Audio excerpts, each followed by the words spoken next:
Thomas and Percy's Cargo Race by Ethan/Crashing Boy 2002.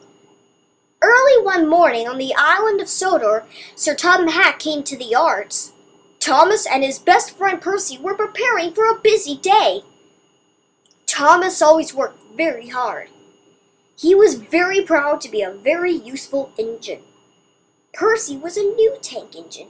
He wanted to prove that he was really useful too. He hoped that Sir Topham Hatt would see how excited he was to start the day. "James is at the works today," he added. "Thomas, I hope you can help out so that everything gets done right on time." "Why should Thomas get all the work?" asked Percy. "I can do anything he can. I'm often more useful than him too." Sir Topham Hatt was glad that Percy wanted to help. "You will still have your own jobs to do, but I can divide up James's duties so that both of you can have the same workload today." And Sir Topham Hatt left. Percy knew it would be a long day, but he smiled. "Now you'll see what I can do, Thomas," he added.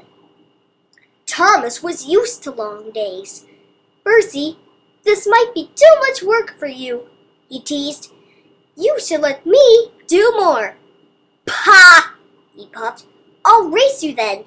Whoever finishes and gets back to the garage first is the winner."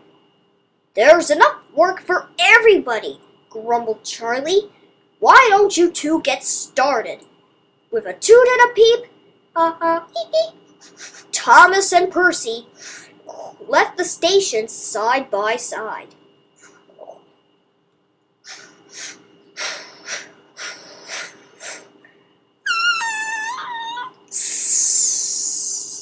Percy's first stop was at the quarry. He had brought crates full of new tools, and he had to stay in place while the workers unloaded them. Once all the crates were taken away, the workers hitched him to freight cars full of large stones to take to the docks.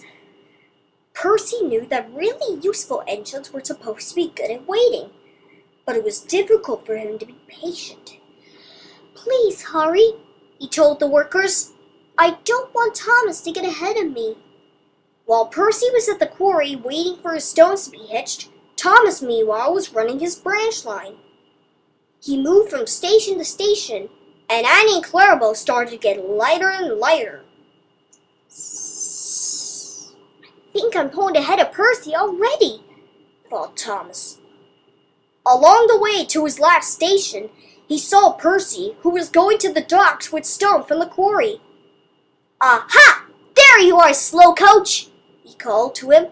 Thomas only laughed. "That stone looks awfully heavy, Percy," he teased. He hoped that Percy would probably get tired from holding such a heavy load.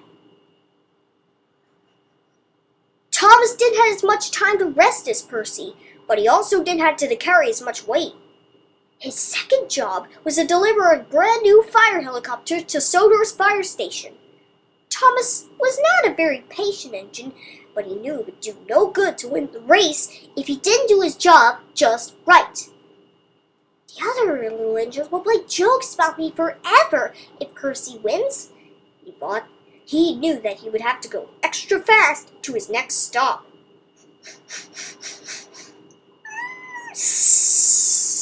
Soon, Thomas arrived at the fire station and waited until the helicopter was unloaded. "Is it time to go back to the shed?" he asked his driver. "I'm afraid you're going to have to still haul some trucks to Wellsworth," said his driver. Troublesome trucks were always bumping and bashing.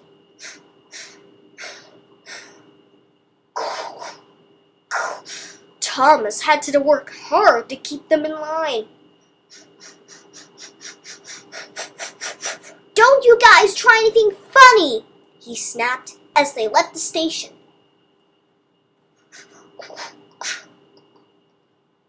As he came through a tunnel, he saw a guard on the tracks. "Whoa!" Thomas stopped. "What's the matter?" he asked. "Some scrap had fallen onto the track," said the guard. I'm afraid you're going to have to wait until the tracks are cleared. Oh, bother, snapped Thomas. I wonder where Percy is now. Percy had left Brendam Docks. His final job was to take a special train back to the yards where it was needed. Along the way, he passed Thomas, who was stopped at the big pile of scrap.